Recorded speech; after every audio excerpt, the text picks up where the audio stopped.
WatchDOG comes to you compliments Western Union, the fastest way to send and receive money worldwide. And furniture for WatchDOG provided by Hubbard's.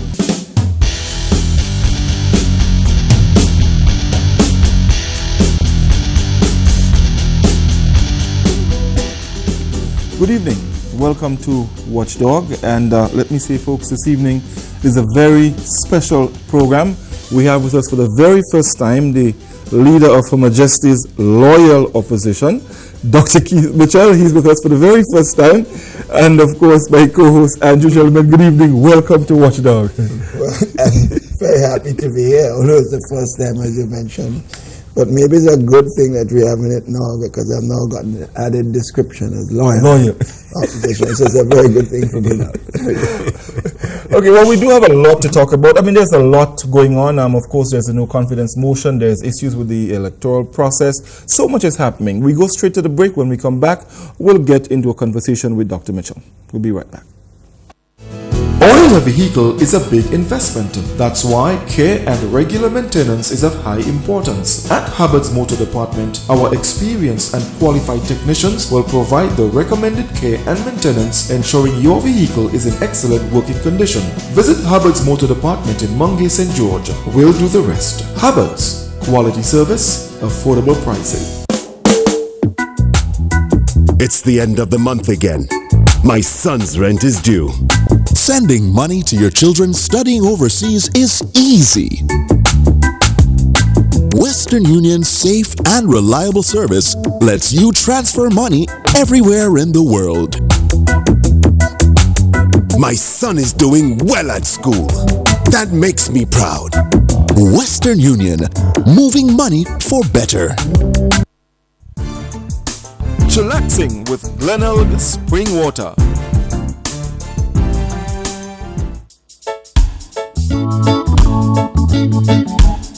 Why this brownie tastes so tasty? What's in it? I'd like to know. How you cook this chicken curry? Tell me why it tasty so. Baron sauces is the answer. Baron flavor all the while. Baron makes your food taste better. Garlic sauce, Chinese stir fry, West Indian hot sauce, it's a winner. Passion fruit sauce, tasting great. When your friends come round for dinner, the food's so good they can hardly wait. Baron makes your food delicious. Baron makes food tasty. Unlimited talk, $75. Talk unlimited to over 50 destinations. Unlimited talk to all local landlines. Landline to mobile, 45 cents. Sign up now. Watch Talk Clip. We now return to WatchDOG with Godfrey. Welcome back, and of course, as I said, Dr. Mitchell is here, and we're very happy to have him. Doc, we want to get straight into it because there's a lot to talk about, and time goes by really, really quickly. The first thing, the no confidence motion. I want us to touch on that first. I mean, we have quite a few to discuss, but the no confidence motion is on the table. Parliament is in recess. It doesn't seem, and you hear a lot of talk around it, that it doesn't seem as if the Prime Minister is going to go back to Parliament anytime soon. The first thing, I heard the Prime Minister commenting on this and talking about giving the impression of his control of Parliament and his decision to possibly not go. First of all, the Prime Minister should not be commenting like this. The Parliament is not under control of the Prime Minister, the government. He's just one member of Parliament. And so, in fact, all of us are equal members in the House of Representatives. So really, the Speaker should be speaking as it relates to parliamentary time and opening and closing Parliament. That's the first thing. He should not be commenting on this. But more so, let's face it, the Prime Minister, as we all know it, controls very little members of the House of Representatives at this time. And if the Prime Minister was a man of morality and integrity, as he preaches, no one should have to bring a motion of no confidence to cause him to do the only honorable thing that he can do right now, to save some face before the end of his period of governance of the country. And recall, when I was Prime Minister in 1999, and I had an 8-member majority and Fletcher resigned, two members of the opposition, the NDC then, who are in opposition to my government. They called to say that they're prepared to come into the government. In other words, for me to continue. Support. Yes, to support me continue. I thanked them. And I said, if I need you, I will call you. But then I made up my mind that this job of Prime Minister is not mine. The people gave me a responsibility. For you to be going to Parliament every day and you're wondering whether that's going to be your last day, it means that you will not be able to govern appropriately. Some of the tough decisions you need to make, and you would always have to be making, you would not do it because you're thinking about the survival of your government. And I did what I consider the only honorable thing, and dissolve Parliament and advise to the Governor General and call fresh elections. The present Prime Minister... But you won overwhelmingly. Yeah, but the point I'm making is, even if it didn't work that way, it was still the right decision. There must be clarity. Now, let's look at it carefully. The Prime Minister has told the nation, and he has told all of us, that he cannot work with the present team that he has difficulty, and doesn't trust most of them. And they themselves have said similar things. Now, the element who control the party, led by Peter David, have said over and over that they believe they had a better view of what is necessary to move the country forward. And were they listened to, the government would have been in better shape and the country in better shape. Do you believe that, Doc? Well, I'm telling you, that's their perception. Of course, I believe NNP has the best solution to the country's problem, so I don't need to answer that question. But the point I'm making is, that's their claim. NNP says that we were able to do it better. It could have been done better, and we will be able to do it better. Now, all three of us taking claims. But one thing is clear in all those assessments, is that means there must be clarity in the political process. So the only thing to solve this is that we must go to general elections.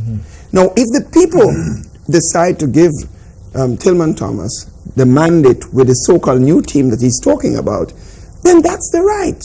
And I believe under those conditions, investors who are now very cold in Grenada, even if they have maybe not the best assessment of the Prime Minister's vision, I think they still give him a second chance. Similarly, if the other faction of the NDC were to emerge, I believe people would say, let me give them a chance. And I think you will see some movement on investment climate, not just local, but also foreign. And clearly, an NNP government, who people saw before, had taken a number of initiatives to help private sector development in the country, would also be given a very good chance to gain private sector.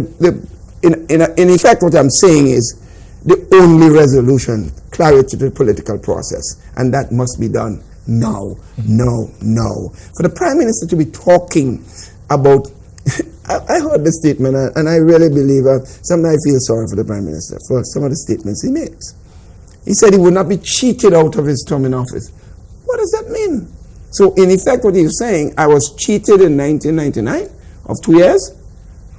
The system says we have as much as 5 years to govern.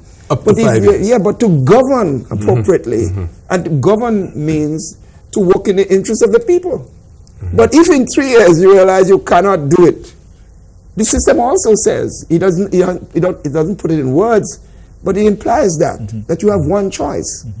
To go back to the people for a new mandate. But I also heard that the Prime Minister make mention, well, of course, he always speaks of governing by the rule of law and everything like that. What does the Constitution say as it relates to Parliament? Parliament must be called at least twice in 1 year.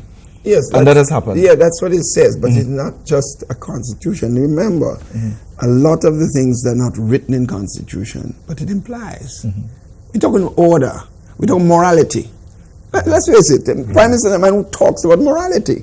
No, these are the people elected by the population to represent us, right?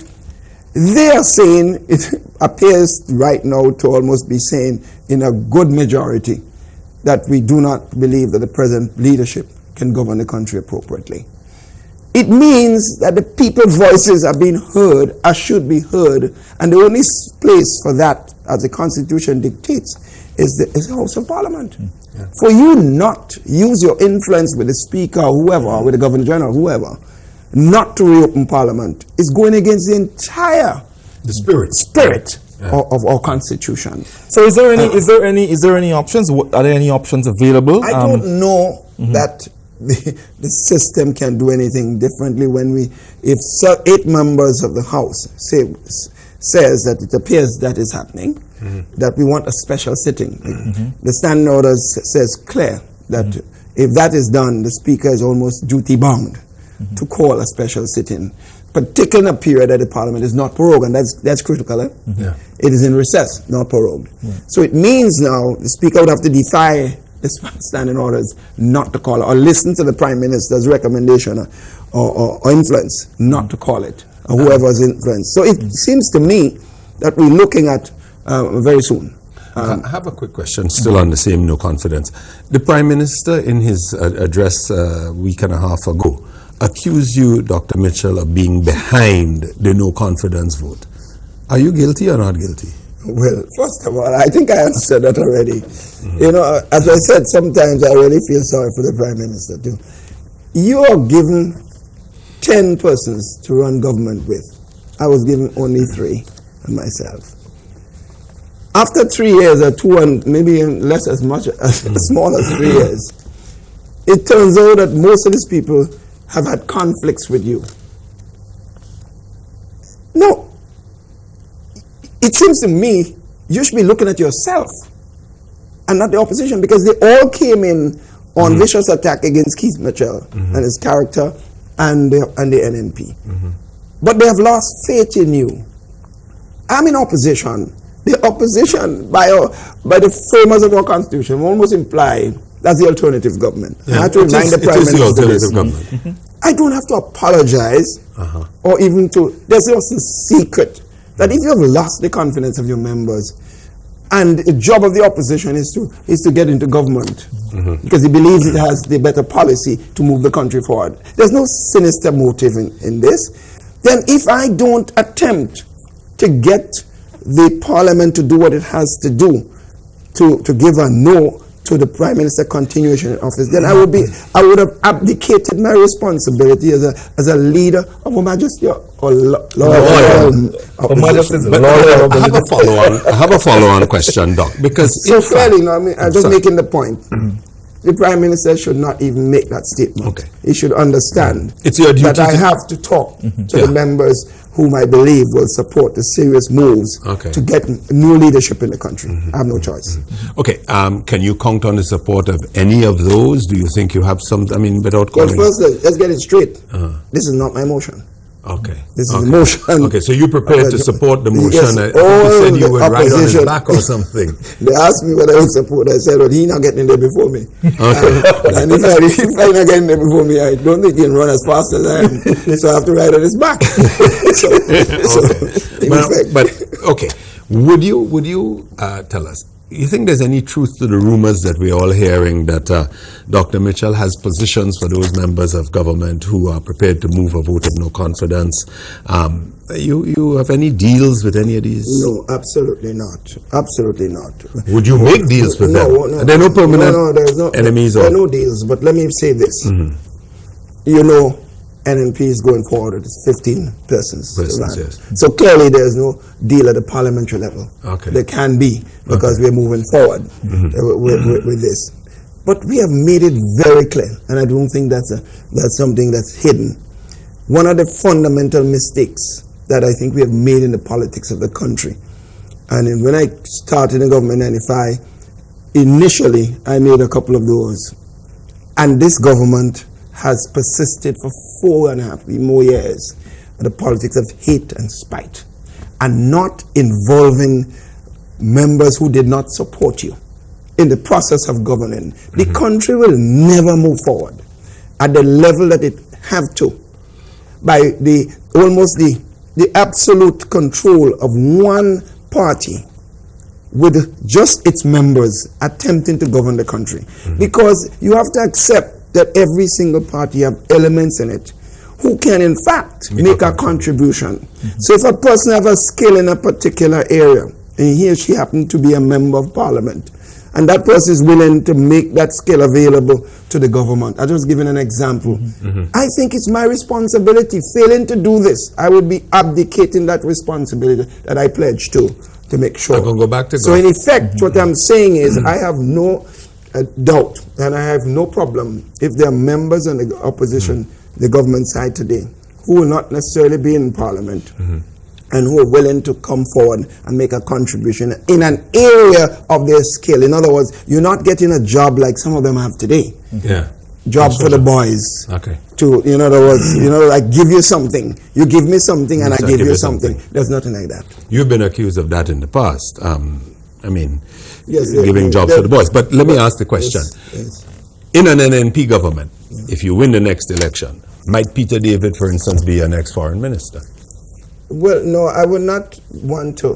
As I said, let's face it, even within my own team, I know there are some members who would want to know what position they would like to hold in the government. I think a prime minister would be rather foolish to make any commitment to anyone, not knowing what the composition of your government will be. So for me to even talk about a member of the opposition to my party at this point being in a key position as foreign minister, I think it will be a little stretching it very far. Well, as you mentioned Peter David's name in his address, I don't know if you were able to listen to his address. This is a good part of it, but not all of it. He did make mention of the fact that going forward, he would like to embrace everyone in the development of the tongue of St. George. Would you go along with that? I think it's absolutely necessary. For example, let's face it, we have to accept this. I clearly have different views with Peter on some aspect of politics. But I have to accept one thing, and I think we all have to agree on. I have no difficulty. Peter is a person with personality. Let's accept that. I find him easy to talk to or to deal with. Right? And you don't, even within your own party, you don't have to agree with everything an individual believe in to be part of any organization. So clearly, if Peter is able to bring some value to the running of the country, while he's still a member of the opposition, for example. Suppose, for example, Peter has very good contact with Venezuela. If Peter can bring that to the flow for a government to utilize the interests of the country, two things happen. He's going to get credit. He's going to get value for this. Okay. And the government will not lose in the process. We will be seen as embracing persons with particular skills and of connections. And I think that's one of the areas I think we should be looking at persons. People have connection in particular areas. Let's use it to the benefit of the country. So I support Peter's philosophy with what he stated. Now, he said that philosophy was hindered to some extent by when he was in government. You believe that? Well, I don't know. Peter knows. We talk all the time, so I don't necessarily see this. Don't want to go. All right, yeah. I mean, we have quite a few, but before we get into some of the other stuff, I know one of the main concerns of the opposition right now has to do with the whole electoral office and what is happening there. I know on last Sunday I listened to Dr. Joseph with George Grant, and so with reference being made to some of the equipment that was missing, and I think the Miss Benoit, she would have come on and said, look, the missing equipment in no way can interfere with the process. Do you believe that? My dear sister Benoit, as I've told her recently, I have no problem with her as a person because I don't know her very well. I have nothing against her personally. I am concerned about the management of the process of the new registration process, and the fact that I consider it it's extremely weak, frustrating, and inappropriate for a registration of something as critical as voting for an election. And there are several reasons we can give for that, several examples we can state for this. But I am a person of science. I am a person of technology. I taught computer science at one time at university level. Now, for you to tell me, anyone to come and tell me that a computerized system cannot be tapped into or hacked into and is foolproof, I said, tell me another lie. It doesn't make sense. Well, they're tapped into the Pentagon. That's I made that point already. The Pentagon is one of the safest institutions as far as the computer technology is concerned, right? And if people can hack into it without even inside information, and she must not tell us that. because I think it weakens her credibility. I think if she says, I'm worried about it, and we are working and trying to solve the problem, and to assure you that we examine every person that is brought in here, then I'll feel better. But to tell me it cannot be hacked into or interfered with, I think it's unfortunate that she has made those statements, and I hope not long from now she will withdraw that statement and allay her fears. But I'm more anxious on this. The fact that the machines are all there, you and I know this, and I make the point. I have to say something about the police too, because they also have to take responsibility. For findings. Yes, because this is a small country. The printing machine, the computer is gone. The cameras have gone. The fingerprinting machine is gone. These are specific uses. That's what I'm saying. It seems to me the only group that would have interest in getting hold of this equipment is either the NDC or the NNP. You said that. It seems to me that any serious investigation should have led to some sort of inquiries from the police to both the NNP and the NDC. And they've not asked. And they've asked us one question, and I'm pretty sure they have not asked any senior official of the NDC another question. So it is worrying for the leadership, and the commissioner must understand. We know that he was chosen by the NDC to take this job, no matter what the Prime Minister said. The process was transparent. I don't believe this. He was chosen. He's their boy. I have no problem with that, because if I'm elected as Prime Minister, it's important to have a commissioner that you trust and you work with. So I don't have a difficulty with But shouldn't he be impartial rather than somebody you trust? Well, it should be, but we also know that you have, because let's face it, if the commissioner does not perform his job well, the Prime Minister takes a lot of licks.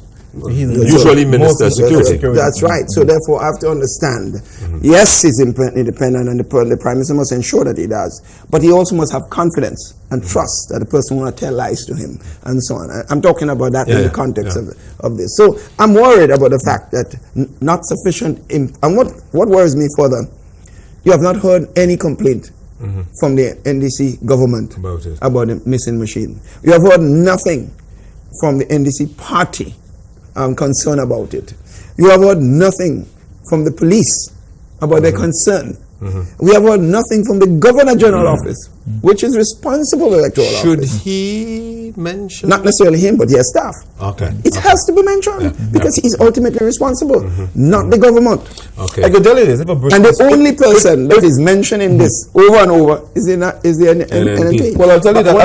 We need to go to a break, but I'll tell you, Dr. Mitchell, if a briefcase was missing, they definitely would. You'd have heard a lot about it. But we talk economics. Well, we're going to take a break. When we come back, we'll get into that. Maybe they would understand that language better.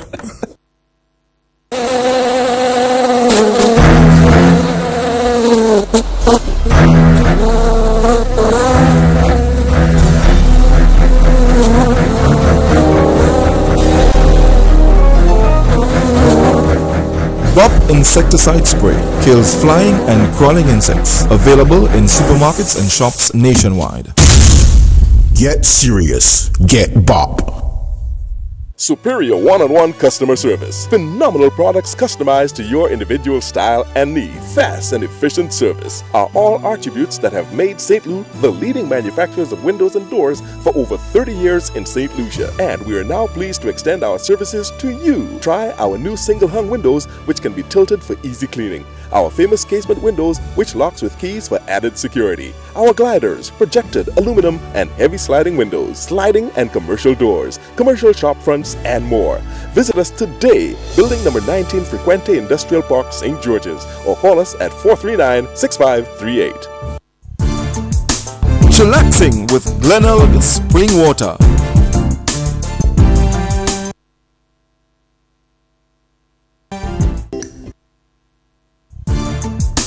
Chillaxing with Glenelg Spring Water.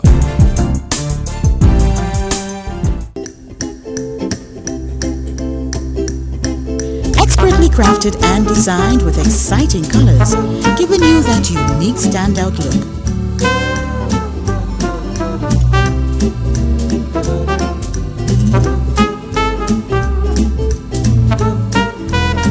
Your most valuable fashion investment, land. Take it with you.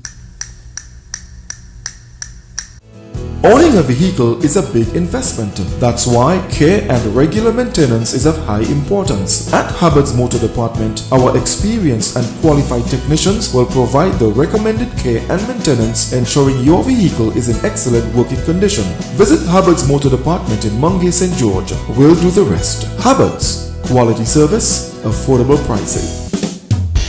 We now return to Watchdog with Godfrey. Welcome back, folks, and we're talking with the leader of the Her Majesty's Loyal Opposition. I don't want to miss that; it's important. And you're about to make a comment. Doc, I want us to talk about the economy because the economy has grown to a halt, apparently. And actually, I've heard members of the NNP say that NNP has investors lining up to invest in Grenada. In fact, and just to add to that, it has also been said that your last trip, you actually went to meet with investors and to. In reality, during the past, we had a spotty record with some investors. A lot of dishonest people passed through, and what can we expect? I mean, let's accept this. We really have investors lining up? Let's accept it. Even in this government, you have people who pass through. Yeah, but you get that. I'm not belaboring I'm just saying, I want to just make sure that people understand this. Dealing with the economy, I wanted first to point out, if you go back to my first budget address, I pointed out that the government initial moves and how they were managing the economy of the country would lead them in trouble. I warned them, this political spite and hate, just getting at something just because Keith Mitchell was involved or Nimrod or whoever it is a bad policy. You have to examine each project in the context of its use for the country, not who was involved. One. The second thing I point out, this emphasis on increasing taxes. Taxes are not always revenue generating in terms of additional revenue, because you have to examine whether a tax it becomes a disincentive for initiative and other activities, and therefore you may end up with less activity and then less revenue if the tax is seen as burdensome and not being able to meet that. So I'm saying the taxes we're talking about here is like value-added tax, but that was supposed to be revenue neutral. No, they did other things. A number of taxes. Okay. You see, the Parliament consistently, and I think it's a good thing to do, give the Minister of Finance the authority in many legislation to just gazette increases. They've been doing a lot of SROs in various, whether it's school fees, whether it's extreme, a number of things. If we start elaborating, we'll get to close to about 60, 70. But can we afford to roll all of these things back? No, I'm not saying. In fact, it's the same concept I have to make. I would not sit here without an analysis of the system and say, when we get it, we remove this and remove that. That would be highly irresponsible. Because every action we take must be in the context of what we have to do to revenue generation. There's some things that might be easy to do, and you can feel that already. We take a position, for example, that we believe that we must review that. In the context, one, of what level of VAT is necessary in a particular area, what level of VAT, what areas of VAT we can remove and not have it impact too heavily on revenue. We must do analysis. As a person, I don't believe we just make political statements. Because, Doc, it's not, I mean, it's all well and good, but just removing taxes across the board, unless you have an expansion and other sources of revenue, you know. But let me give you an example. We had a policy that we were removing income tax when we came in. And you remember how we were criticized, even trade unions. Who should be supporting this? Oppose me. But I think they were opposing me politically, not from the philosophy. That's against their philosophy. You're hugging up chest these days. Well, I was just going to tell him that the union would not have opposed him anymore. But I want to finish that point. We knew we had to meet that commitment.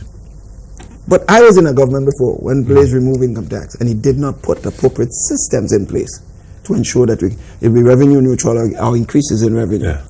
So what we did was, we announced the policy in the budget, but we decided to keep the old system in place, so that when the new system of removal of income tax, because we increased certain GCTs and so on, so they all came in at the same time. We didn't just remove tax and then wait 6 months later to increase revenue. So we did not lose revenue. If anything, as the economy improved, we got more revenue. The same point, the same approach we'd have to take to any initiative to remove taxes.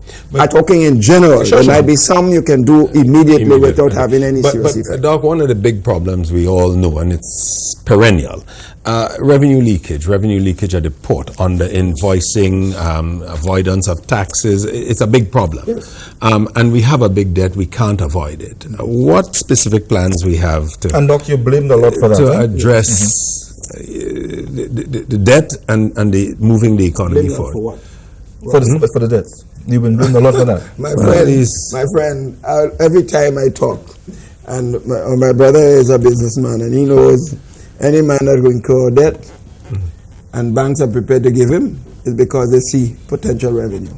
Okay. So the question I've consistently said, and that's the theory, you have to go in books to understand this. You don't go anywhere to understand. That's practical stuff. As long as you're able to meet your responsibility, no debt is necessarily too high.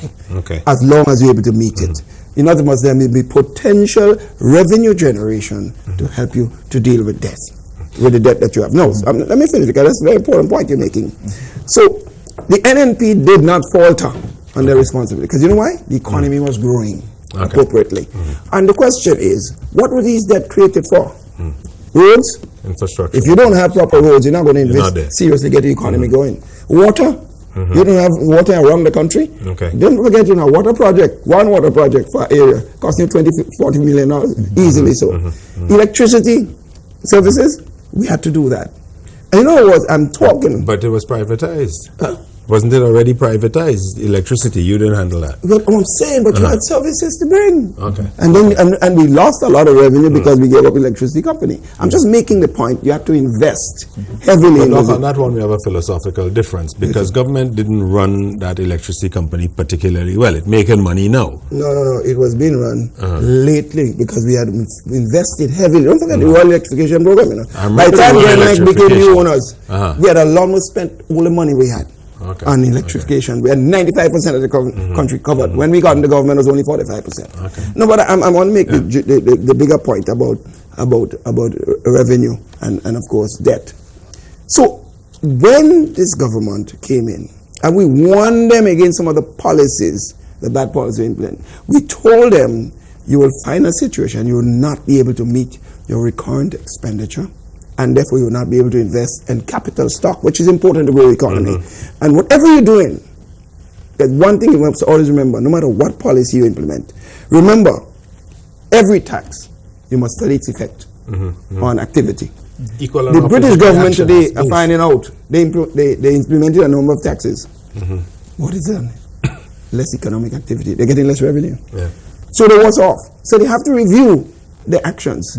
Similarly, this government has made some serious mistakes that has led them to the situation and are not getting revenue. August month, for example, is usually one of the best months when we're in government for revenue. They literally no revenue at all. Because there's no activity. If you have no activity, I don't care what your debt is. So I'm saying to you, NNP incurred debt, but it was necessary debt. Doc, I want to cut you. You're a good politician. You're talking a lot, but time running quickly. If you win the next election, the Hamilton Group have a claim, will have a claim against us of about $40 million. How would you handle that? First of all, I want to engage the Hamilton Group in reinvestment in that particular activity. I believe Lewis Hamilton being in Grenada, associate Grenada investment-wise, is a tremendous benefit for the country. Andrew, you could people understand what Grand Prix is in Grenada? They don't understand. But I mean, we understand, and I think that's important. The Prime Minister doesn't understand, and those who advised him did not understand. If, could take, for example, if you had Lewis Hamilton and Kirani James out there now, my God, you know where Grenada is? People don't understand. And you throw in our Victoria Cross winner. You see what I mean? We're talking about. Look, one of the reasons that Barbados, and a lot of people don't know that, you know, Barbados tourism is rich. Don't underestimate the role of cricket. Gary Sobers and the Conrad Hunt and don't forget, Jamaica's success in tourism had a lot to do with the exposure of its athletes, football, athletics, and cricket. Don't forget Michael Holdings and these people, Usain Bolt now. We've not leveraged. Similarly, we have not leveraged these people. I'm saying it's having Lewis Hamilton here. It's foolish to attack, and the foolishness about we give him this deal was so nice. Look, Barbados give you 30 acres of land. Barbados lost. He lost anything? Rihanna goes and when one show she puts on, you have over 100 million people watching, and she put Barbados up there. What are you talking, Barbados? Board of Tourism could pay for this? We do not understand. It's not what you give. Think about what you get. How you leverage. Leverage, and that's where negotiation comes in. And I'm saying, therefore, Lewis Hamilton, I think we wouldn't have money to pay Lewis Hamilton. And the Prime Minister knew that. I asked him, you say you acquire. You acquire what? The Constitution says when you acquire something, compensation. You have to pay. And if you don't have the money, it's almost like null and void.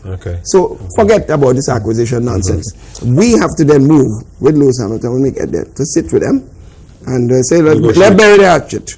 Let's move forward. Let's restart the process. And I think that's what we intend to do. Okay, Doc, let me come in here. You were in office for 13 years, and you've had the experience of seeing what did not work. Yes. What will work when you are returned to office?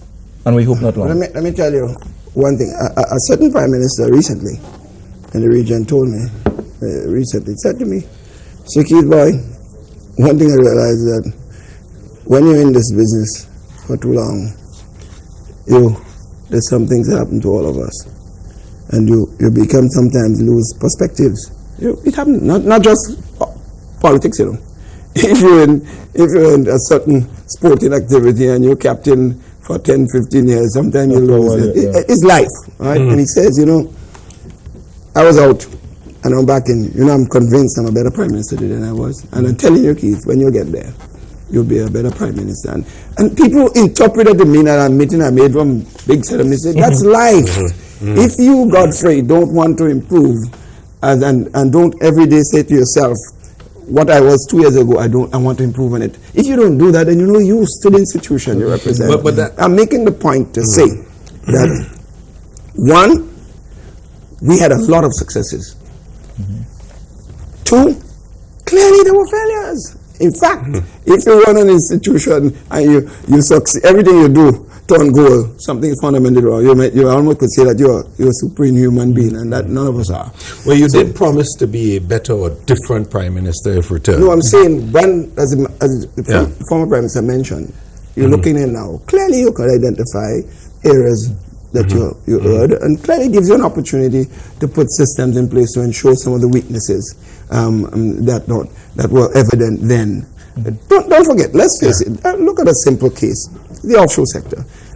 I think it was bad for the NDC to have criticized the offshore sector and claimed that it was only bringing crooks. No. The implementation of it, we had problems because we were not quite ready for that. That's why you notice after 2000, we never had a problem again. We had 5 years in government, nobody could point any major mistakes. You know why? Because we were careful in what we were doing.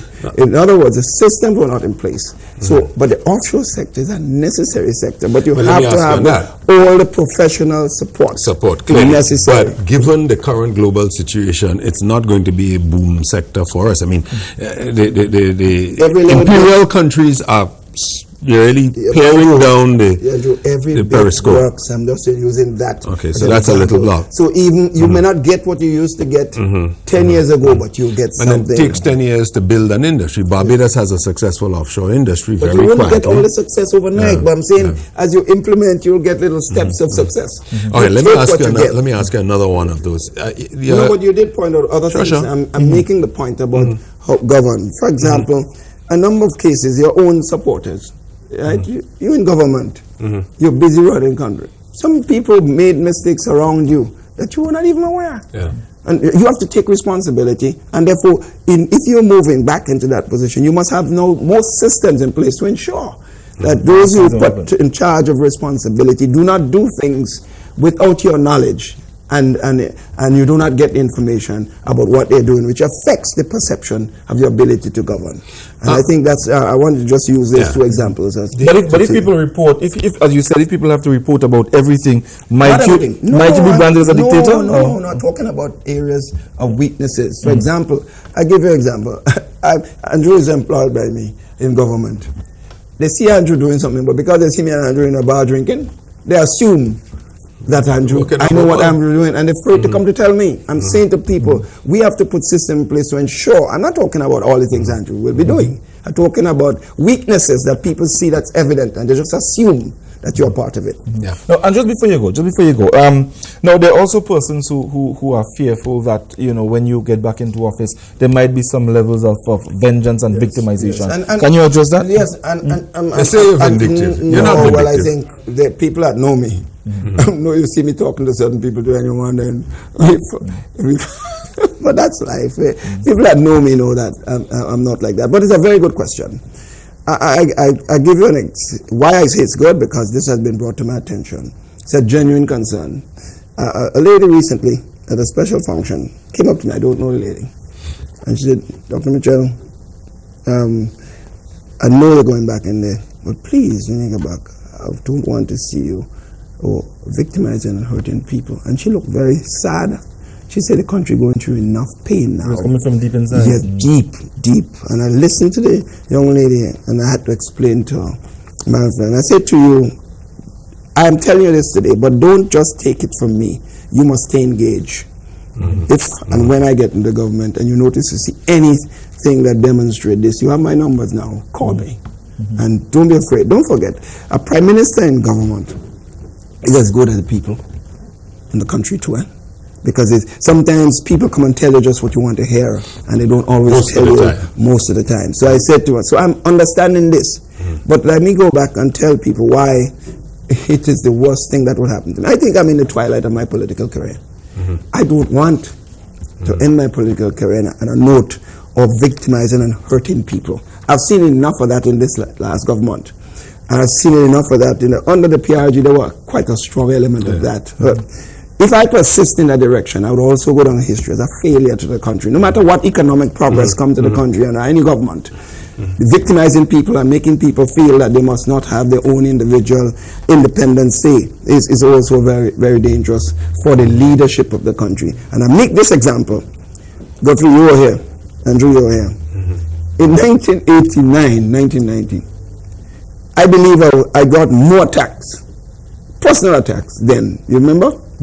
People thought 2008 was bad, and suddenly, you know, one, they said I was the biggest drug man. Yes. I never smoked a cigarette. I had no friend in drugs. In fact, my aunt told me, she said, "Keith, if I did not know you, I wouldn't vote for you." Because what she was hearing. And from responsible people, people come and tell her they know for a fact that I'm involved in drugs and so on. So I'm just telling you, that went through, and I knew who was spreading it, right? I knew the people in government and outside. But I want to cut you. Gary used to say, "Win them with love." Yes, but I win them with love. Yeah, but I want to make the point, because I want somebody need to hear this, because people need to hear this. So they attacked me. Remember the thing about the plane? Me alone sell a plane, and as soon as they leave, they go drive me. And I used to answer that, well, if I could sell a plane alone, in opposition, I heard the and you can't touch me. Okay. I mean, I deserve to be. What happened to that? Well, of course, clearly you know what happened. But the point is, was the Minister of Civil Aviation. Yeah, but let me say, the minister, no minister can sign a government asset without the Ministry of Finance and the asset board. It can't happen. He could only make a recommendation. The person who control the government assets is the Finance Ministry. So, in other words, you should have quicker accused Blaze. I'm making to conclude this statement that, look, I came into government. Did I persist with victimizing people? I could give you many other accusations that were made to me at that point in time. In fact, they held me up in St. Paul's, threatened me to shoot me. I mentioned this several times. I had to go to the Governor General for school then, and the Prime Minister then, and they dealt with it. They gave me security because of time. That's before I got into government in 95. No, I didn't victimize people. Some of the same persons we understood were involved in the hold-up venture. I laugh with them today. So that's my personality. But Godfrey, I could tell you this, and Andrew, I think I get this from my mom. My mother is a special lady in the sense that I've seen her when we were growing up. She and someone will have the most heated argument on something, and the next day the person have need, and she's the first person out there to help her. But if we don't do that, Andrew, I am convinced the person who harbors hate in their heart, the individual, is the one that's hurting the most. The person that you're hating sometimes can go to sleep and they're snoring early. And you can't go. And you're not able to sleep. So I'm saying my reason fundamentally for not persisting in that direction is more about me and what's best for me but I'm at peace with myself. If I don't do this and I keep how to get back at Godfrey or to get back at this one, I'll be destroying myself in the process. So in that case, if what you say is so, then may and Andrew get an advisor job when you get back in office? Make us advisors? I didn't say that. Not everybody. well, actually, not everybody. I already made the point. If a man is doing well in the private sector, do not leave him where he is. Leave him where he is. And Doc, tell him wearing a green shirt today is not enough. That ain't gonna work. It won't work. But what I want to ask you, Doc, and I keep wanting to come back to our economy. We have not heard articulated from any party, and not your party either, a grand vision for Grenada.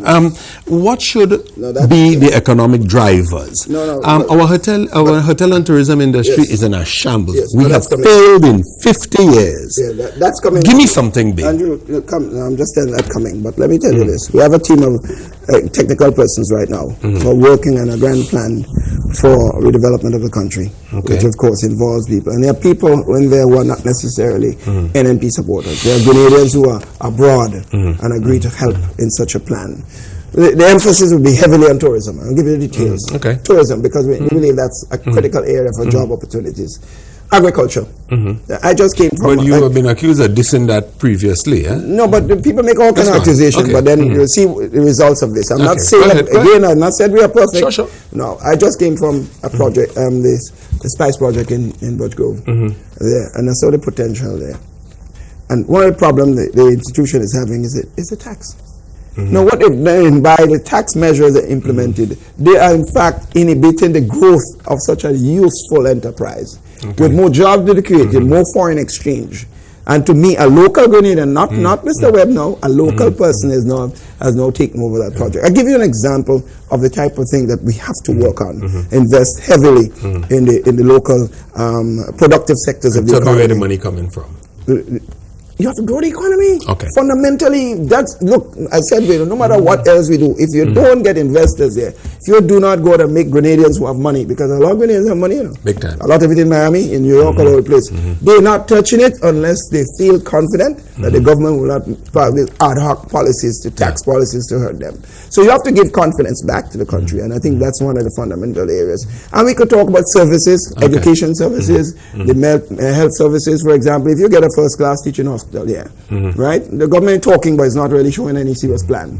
You can provide serious health services to the Eastern Caribbean and for people outside. Let me ask you, but actually you mentioned that there are two things I want to do. One is we should in fact be just mass producing nurses because there's a shortage globally. Why don't we do that that's what I'm talking in about. concert with the universities? Exactly we've talked about it. The other thing is this. We've not leveraged how many years we win in gold at Chelsea. You come to Grenada and everywhere is bush. Banana is a failure. We have opportunities in nutmegs, cocoa, but we're not going back to that. We produce nothing. And you can't grow the economy we're coming with unless you produce. Involves all that aspects. And I'm telling you, it's not just Keith's Mitchell plan, and I'm not going to take credit for the I'm not taking credit for it. There's a team of people working, Grenadians who are interested in the development of the country. It just happened that it might be under my term of office that is going to happen. And I would be very happy to supervise over this. A quick question. We have literally thousands of Grenadians who have suffered as a result of institutional weakness, drew near term in government. I blame us and many others in the OECS. I'm talking about the British American CLICO fiasco. We all assumed that the regulators in Trinidad were taking care of things. We had weak institutions and we know what happened. What do you think we should do? Because we have a lot of people out there, some of them genuinely hurting their life savings. Everything is gone.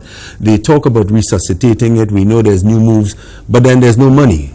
What are we going to do about that? I understand that the Trinidad government has now agreed to get actively involved in a resolution to some extent, because there's no way those of us who invested will get all our money back. But at least if you get 50%, then I think we should be happy. We don't know if we get anything. We didn't expect anything. Sort of, where things are going. So I think involving the governments in the region, it must be one. The financial institutions, the regional and international, because we have to be able, if we all get together and we say we approached the IMF and World Bank and other institutions and say, look, this is what is necessary, because it's tied to economic activity and growth, because that's clearly one aspect of it. I believe with the local government playing a more aggressive role, because don't forget, the President Minister of Finance, when I was challenging him to do something, he says, and that was not them who created it. In other words, the thing happened under my time, Cap Bank and all these things. It has nothing to do. We are in government, something happened to you financially. We have moral responsibility, not necessarily legal, but moral. When Obama rescued the auto industry, he didn't have no legal responsibility. But if he had allowed it to fall, hundreds of thousands of jobs would have gone, and serious economic activity. A couple of quickies for you. Yes. Before we do it, let's just take a quick break and then we're going to come back to them.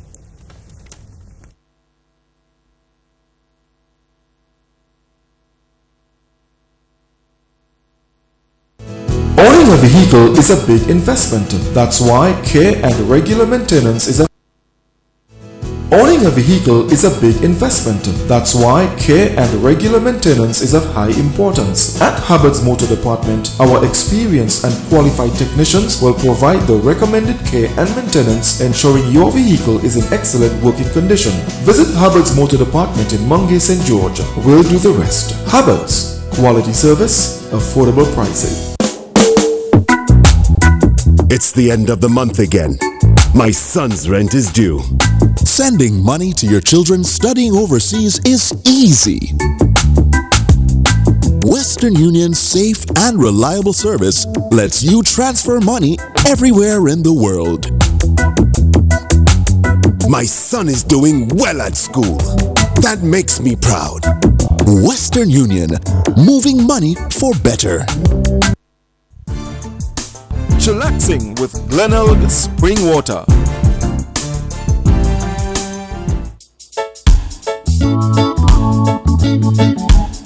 Why this brownie tastes so tasty? What's in it? I'd like to know how you cook this chicken curry.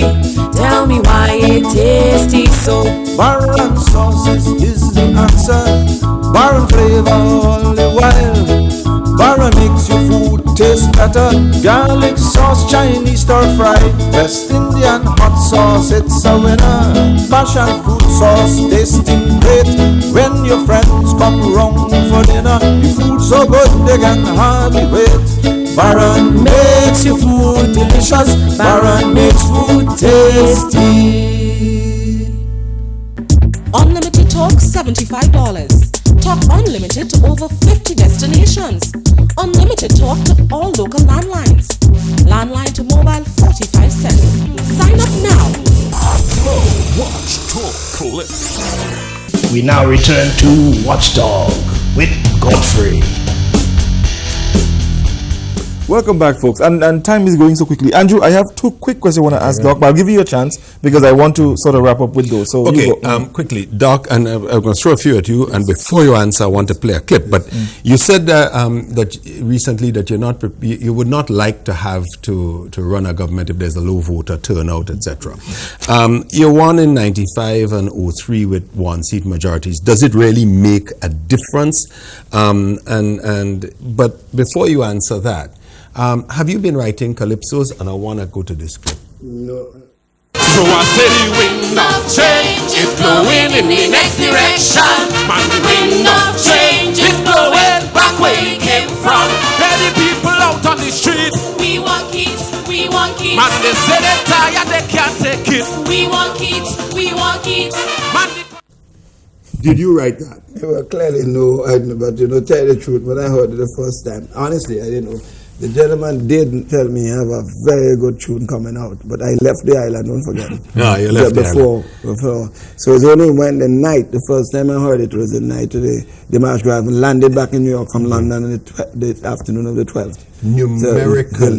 Numerically, I loved the difference in the last election between the parties was not great in terms of voter turnout. You've declared you're not happy with that. I don't know that you have, let me put it this way, even though the government has been falling over itself to do your groundwork for you, as it seems.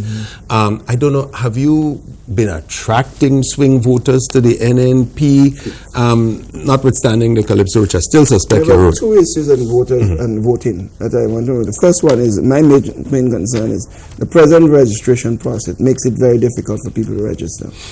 I believe any person who will emerge as Prime Minister of the country after the next general election should have some concern. If it happens after only 40-50% of the people about that were able to register, I don't know, 50% voted. So that's a serious concern so for the whole governing process in the country. So I honestly believe the way things are going, the government need to look at whether that whole news list should be used at all, because it will affect the image of the country. The second issue is, clearly, if you are given a mandate by the people, whether it's slim or big, you have to accept what the people give you, and you have to work with it. But clearly, it would not be the best thing to have a one-seater, two-seater. I honestly believe the kind of decision that had to be taken by any government, whoever wins, requires a serious mandate. Because if you only have a one seat, every time you make a tough decision, you have to look over your shoulder to see if everybody is happy. In line and happy. And that's not good for Prime. 15 all over questions. again? Go with him. Well, I can't say that. Would you like that to happen? No, I would not really like to say 15 or 14 or whatever it is. I'm going to accept what the people give. Yes. If they give you 15, you'll be glad. Well, you have no choice. You have to take it. Okay, Doc. You're getting ready for the next election and to run the country again, and I do believe people will give you the mandate next time around. Are you ready? Yeah, I think psychologically and otherwise, I think we're ready. We certainly don't have the financing in place for running an election, so clearly... You still have $300 in your account? I'm making a lot more than that, but I'm making a plea for those. I know people, the business community, and Andrew knows this, are suffering, but they have to dig a little deeper. Things bad, I know it's bad, but we need help. And for example, the whole registration process requires resources to get to people homes and to encourage them to vote and to get the birth certificates and so on so that they can register. It costs a lot. And most of our candidates are not in a position to make that kind of independent. Quick question for you, Doc. Perception is everything, and it seems that NDC is in a state of disarray. It seems. And it seemed that the PM didn't know of the inability to pay wages on time. Should his ministry have handled it better? I think he more or less said that. Is the PM Thomas to blame? Is his Minister of Finance to blame? And imagine if this happened under your watch. What do you think would have been the response? And is the press negligent? They would ask for my resignation. But I think I have to blame the Prime Minister first and foremost, because I warned him consistently that the Minister of Finance was fooling all of them, not me, and that they would end up in trouble. His response was, I envy the man. So you know what I did? I backed off from my criticism of the Minister of Finance because I felt some people were feeling it that it was in fact a personal matter. Anybody occupied the ministry, I would have done the same thing. So I think the Prime Minister must take full responsibility for the state of affairs. And for a Prime Minister to say that he didn't know there was money. Let me tell you something. Tony Bose was Minister of Finance for about 7 years in my government, during my period of governance. But I used to get consistent reports of revenue and expenditure literally every day, and I insist from the minister and the permanent secretary. I dealt mainly with the permanent secretary, but if the permanent secretary failed, I call the minister because he's responsible. So I knew where the state of affairs were. So I find it rather shocking for a Prime Minister to say he did not know there was money to pay public servants, and he should have fired the Minister of Finance a long time ago.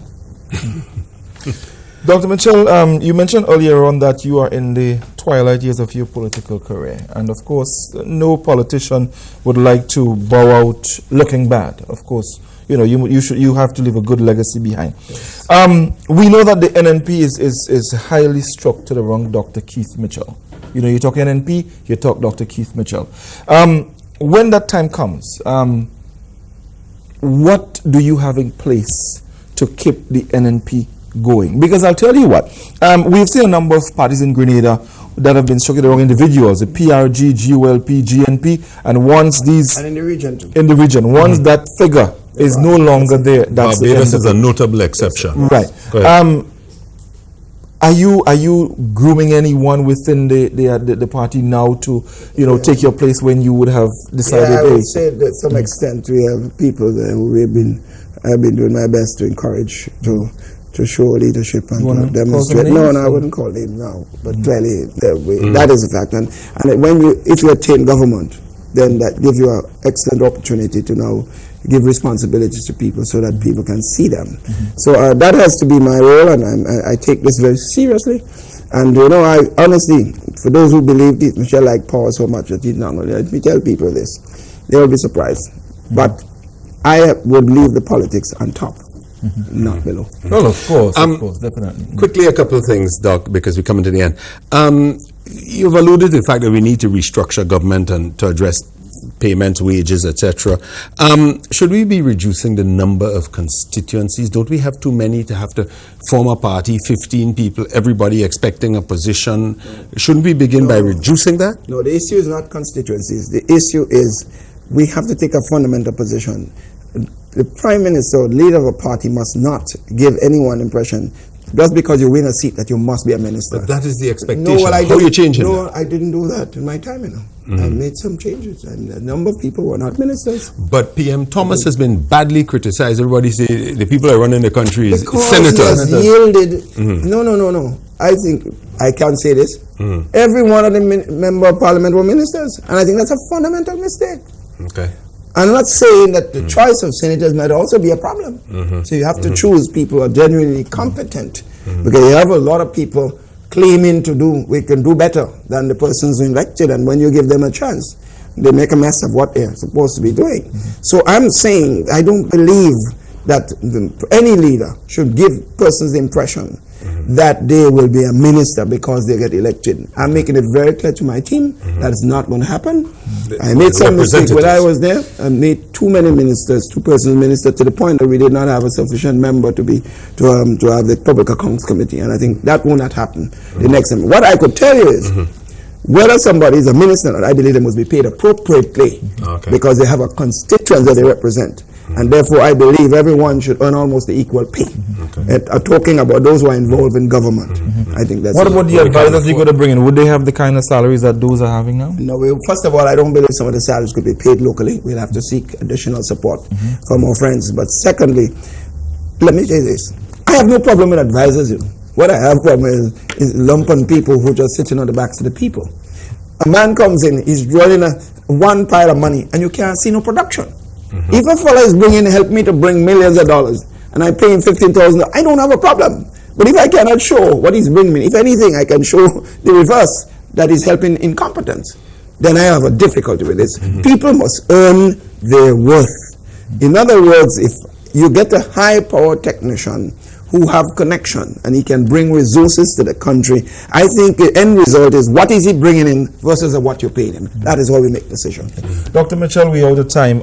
It's a pity, but we have to thank you very much for coming by. 30 seconds quickly to make your closing remarks. I just want to say that to say to people, register to vote. There is a serious concern that I have. A lot of people, they're complaining about politicians. They complain about what they're receiving from government. But a lot of when you ask them, are you registered? I didn't get the time, and so on. You have to make the time. I know the process is frustrating, and I blame the government and the system for it. But that might be deliberate. So if you are allowing them to frustrate you out of the process, I think it's a mistake. So I make the plea again, register to vote. No matter whether you're voting NDC or NNP, register to vote. I'm going to give Dr. Mitchell my 30 seconds. Doc, your legacy, you said you're going to leave on a high. What do we see? GG, a knighthood? What's in store? No. One thing you won't see. No, let me say this. I could never be a governor general. Honestly, I'm serious. That's not my personality. You would like to see me.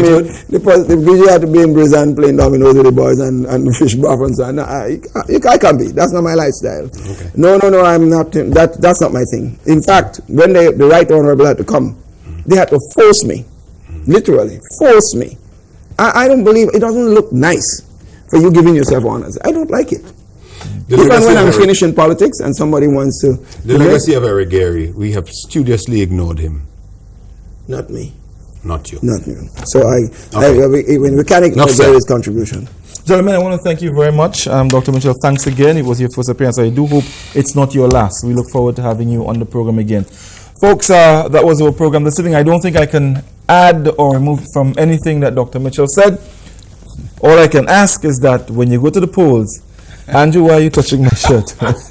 Linen. You know what, folks? From here on, whenever I come on the program, I'll come naked. You just have to next time you tell Andrew he must wear a yellow shirt. Put in a yellow shirt. National colors here. National colors. That's our program this week, folks. Remember, Watchdog is aired Mondays at 8, repeated Saturdays at 8. Do join us then. And remember, the dog is watching.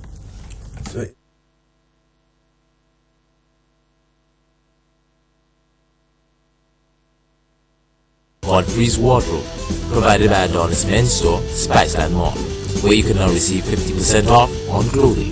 Watchdog came to you compliments Western Union, the fastest way to send and receive money worldwide. And furniture for Watchdog provided by Hubbard's.